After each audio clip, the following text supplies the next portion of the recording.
എനിക്ക് RSSകാരോടും എന്നെ വെല്ലുവിളിച്ചവരോടും പറയാനുള്ളത്, പിണറായി വിജയൻ എന്ന ഞാൻ ഒരു ദിവസം രാവിലെ പെട്ടെന്ന് മുഖ്യമന്ത്രി കസേരയിൽ ആകാശത്തുനിന്ന് പൊട്ടി വീണ് ഇരുന്നയാളല്ല.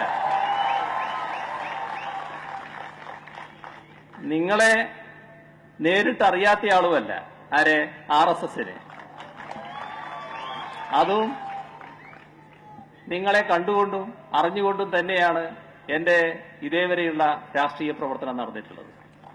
ഇപ്പോ ഈ പോലീസിന്റെ കയ്യിലുള്ള ആയുധങ്ങളുടെ നടുവിലൂടെയാണ് ഞാൻ സഞ്ചരിക്കുന്നതെന്ന് പറയുമ്പോൾ, ഒരു കാലം ബ്രണ്ണൻ കോളേജിലെ പഠനം പൂർത്തിയാക്കി പുറത്തിറങ്ങിയ കാലം,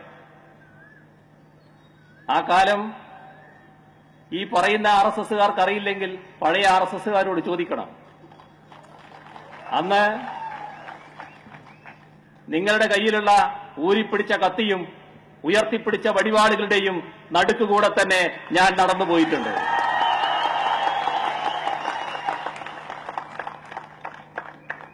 അന്ന് നിങ്ങൾക്കൊന്നും ചെയ്യാൻ കഴിയാത്ത ഒരു കൂട്ടര് ഇപ്പോ എന്ത് ചെയ്തു കളയുന്നാണ്? മധ്യപ്രദേശിലെ എന്റെ യാത്ര തടഞ്ഞതിനെപ്പറ്റി നിങ്ങൾ പറയുന്നുണ്ട്.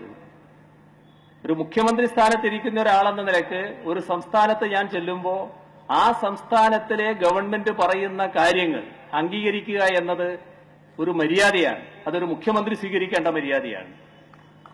ആ ഗവൺമെന്റ് പറഞ്ഞു അങ്ങോട്ട് പോകാൻ പാടില്ല. ഞാനതനുസരിച്ചു. മുഖ്യമന്ത്രിയല്ലാത്ത പിണറായി വിജയനാണെങ്കിൽ ഇന്ദ്രചന്ദ്രന് എന്നെ തടയാനാകില്ല എന്നത് നിങ്ങൾ മനസ്സിലാക്കിക്കൊള്ളണം. അതുകൊണ്ട് ആ വിരട്ടലൊന്നും ഇങ്ങോട്ട് വേണ്ട. എന്തിന് വെറുതെ അത്തരം പ്രയോഗങ്ങൾ നടത്തുന്നു?